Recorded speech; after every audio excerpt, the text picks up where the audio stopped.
Hello everyone, welcome to the final draft panel of TI10 because this is game 5. One game to decide the entire tournament between these two teams. This is literally the best game DOTA has to offer. It is. This is the best moment of the tournament. What do you guys hope to see from both teams coming in? You want to go? I mean, first and foremost, the best game of DOTA possible, I think. That is what I want to see.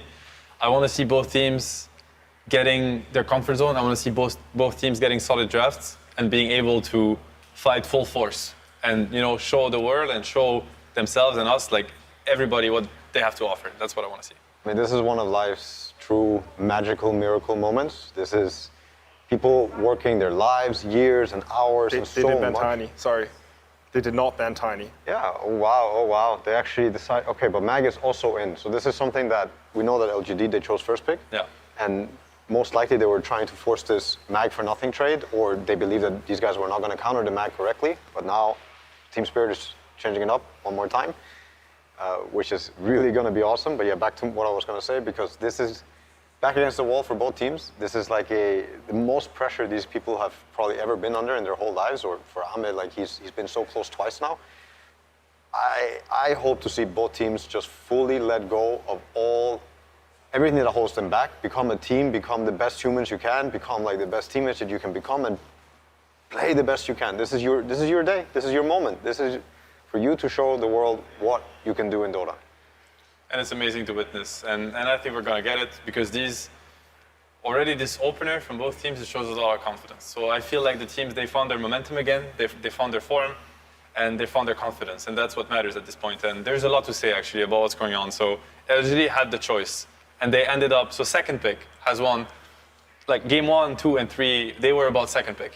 LGD was forced back against the wall into a first pick scenario in the game 4 that we just witnessed. Mm-hmm. They took the Mag, and they showed how they can make it work, and they can also counter it. This would show us game 3.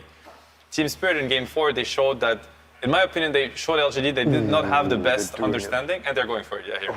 And I want to say how, like in this game, LGD, they get their best strategy. Tiny is their best strategy. As we said before, they brought this Tiny to the meta. They were the team making it happen. They were the team abusing the Tiny with the Lycan. They know this better than anybody else. They have played the Tiny Lycan versus Secret the other day and against the Secret Mag, and they made it work. Today, Team Spirit, they played versus the Secret Tiny with the Mag, and they won. Yeah. But, is LGD better at executing it than Secret? Maybe they are. You can only assume. This game will tell. We learned firsthand about the LGD Lycan Tiny very early on before we got to TI, and this strategy, when you see it for the first time, you're like, oh boy, this reminds you of some of the other broken strats that you see come up around TI. And it's nice. It's amazing that we get this in the game 5, and that somebody is manning up to LGD, saying, we're giving you your best strat. Yeah. We're going to beat you. And this is the team that Theory crafted it. They are the inventors of Tiny and Tiny Lycan. It's scary to go up against it, and I like the Team Spirit confidence. They're getting their Collapse Magnus. One thing that has to be said is Rubik is getting banned. Like, this is going to be Collapse Magnus at its prime. Or it should be, right? Because so far, LGD, they have countered it with the Rubik. They understand how to break this cure action. Are they going to get the tools that they need in order to break this cure? We're yet to see. I think that's one of the kind of storyline of this draft. Miposhka Bane has been incredibly good. We saw also Bane dominate the game 4 for LGD. Bane versus Tiny, extremely interesting matchup. Why is that? Because Enfeeble actually reduces attack damage for 60%. It's really big. Tiny plays on this base damage. Actually, a Tiny that goes on somebody while being Enfeebled does ridiculously low damage, actually. It does counter him. It's a hero that's very undervalued, in my opinion, against Tiny. Of course, Bane into Lycan, it can be a little bit scary, but yet again, this is all about, this Tiny strategy, is all about getting this Tiny to kind of a critical mass that nothing can deal with. I do think that you will eventually get some plays, or if we're going to see it, and we're going to see it executed really well, you're also going to see the Lycan vision being used, and Lycan versus Bane, Lycan versus Mag, it's a lot about the vision. Ideally, LGD, they get to start the fight, either through the Tiny Shadow Blade or Bling, or something else, Tinker fits well in these kind of drafts, because you have the Lycan to enable you, and if you have a good lane, you can also have a stable game, and now your scaling is unreal. This is something that I think Team Spirit should keep in mind. They should keep in mind these Tinkers, they should keep in mind their best heroes, and also for them, what are we going to do against this Tiny now? Are we trying to push him out of his comfort zone, play on early timings before he gets bitten and 20-minute shard and all those things? Or are we actually going to try to pick this Naix, Ursa? I saw Ursa ban. Are they going to pick a hero like Faceless Void with the mag to try and take these fights later on against this monster? Which style do you think is a better counter to the Tiny Lycan? Because this combos ran rampant during TI. I'm in the tiny boat. I am very much in the tiny boat. It's too much. This is an Angel Arena hero. Yeah. This is not a Dota hero. You have to beat it before it hits its timings. Nothing beats it. Like, at least that's our read, is like, you will not scale into this. It's not gonna happen. Especially against LGD, they understand the timings, they're gonna push it at the perfect time. They will not lose, they're not gonna waste a single second in this game. As soon as they have the upper hand, they will push it, they will end the game. You have to beat it before, and you can. This Tiny doesn't. Like, he mechanically cannot play quicker than the 20 minutes. It's just a Dota mechanic. He cannot buy the shard before minute 20. I would argue there's a Shadow Blade timing that changes a little bit because he actually can defend this tower, surprise you, get solo kills. But other than that, like, you still want to abuse him because with this naked Shadow Blade or with something else like that, like one slow, one spell, you're at risk of dying and getting dragged into a bad fight. They Okay. actually picked the Kunkka They're like just that. going for it. They're picking all three of the cores in a row. I'm not so sure it's a core. I mean, it might be. It might very well Oh, be. you think it's a support Kunkka, maybe? I'm not sure. I think it's very scary to pick the Kunkka like that. They maybe have a read where... I think it's a stabilizing thing for them. I think they're actually so confident that this hero is not losing mid and is going to stabilize the mid game and the early game through his both fights. That would be my read on it. I mean, I see it. It is indeed probably the best hero to stabilize the game for the Tiny Lycan, because the holes of Tiny Lycan is, it's the first pick Tiny, it's the first phase Lycan. Like, these heroes are gonna be, they should be punished on lanes. They should be punished in the game. You're just announcing, hey, this is a Tiny Lycan game. You know, so of course, the Team Spirit is gonna try to abuse that. So these heroes are gonna have to, somebody's gonna have to make space for them. You know, you wanna consider that they're not gonna have the perfect Tiny Lycan game, or the opposing team kinda messed up the draft. So Kunkka is here to help them stabilize. You know, Kunkka's a great laner. The bolt is good in every game in the early fights and whatnot. So this could explain why they feel like we need to get our hands on this Kunkka, especially because the hero that they might pick later is going to get counterpicked anyway. Didn't they only pick Yatoro's hero in the last 2 games that they lost early? Now they're again going back to picking his very late. Yeah, and it makes sense with what a hero pool he's displayed on the main stage. I'm just wondering what he's going to be playing now with all these bans that are coming out for him. Like, the heroes that I think, if they ban the Faceless Void now, I wonder what he's going to look at with this mag versus this Tiny. So with these 8 heroes picked, which side do you favor going into these final picks? I'm on the Tiny boat. Yeah. Just a tiny boat? To Tiny me, Lycan boat. if you want to break this Tiny, you have to abuse the fact that he comes online late. I mean, everything is relative, but he comes online post minute 20. Yeah. Same for the Lycan. He should have a bad lane.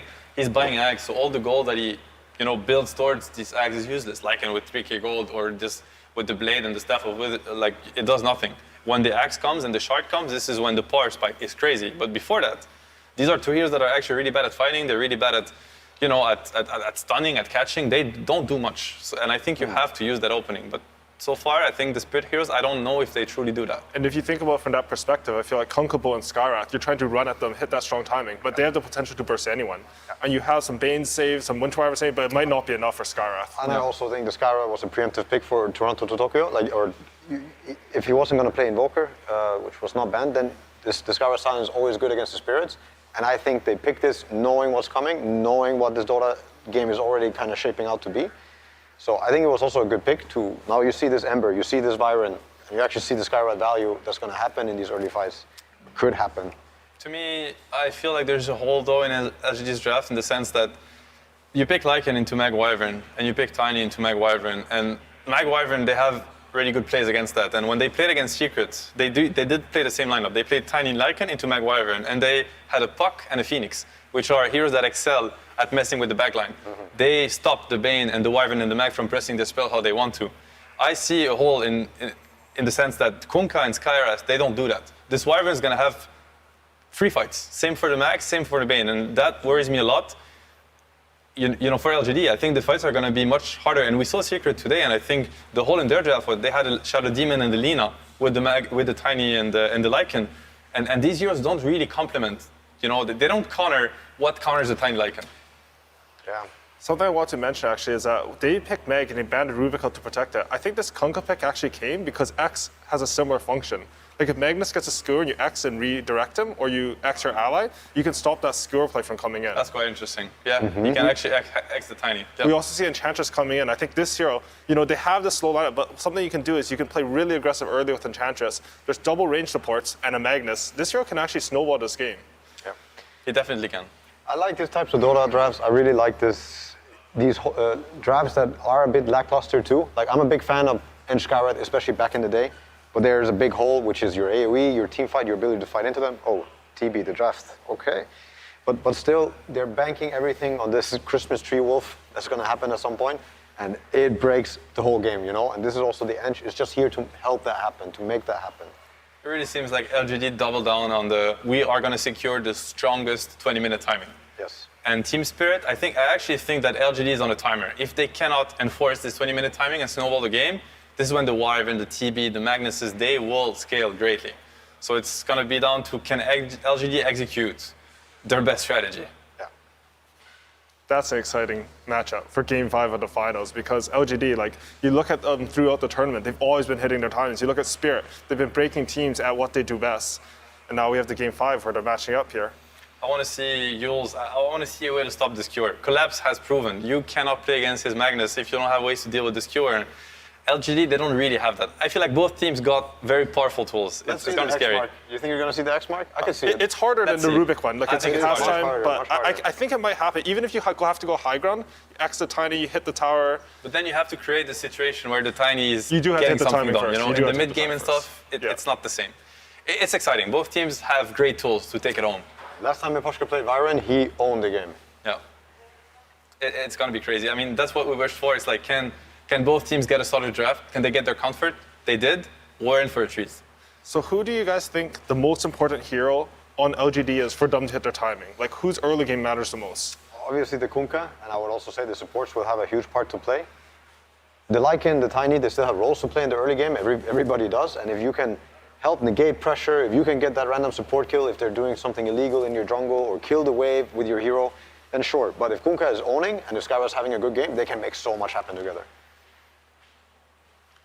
And for the Team Spirit side, do you think there's anyone who can sort of stop that onslaught early? They're going to to be look at the the Ember. Ember. Yeah. Ember, everybody's looking at Ember for this match. Yeah. It has to be the Ember. And now we're going into the final game of TI-10.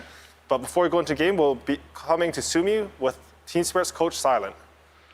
Thank you very much, AUI. Silent, this is the final game of the tournament. There is nothing more after this. Grand finals, the score is 2-2. No need to hide strategies now. What is your team's strategy to win? Luck. Our best strategy is just luck. Your strategy is just luck.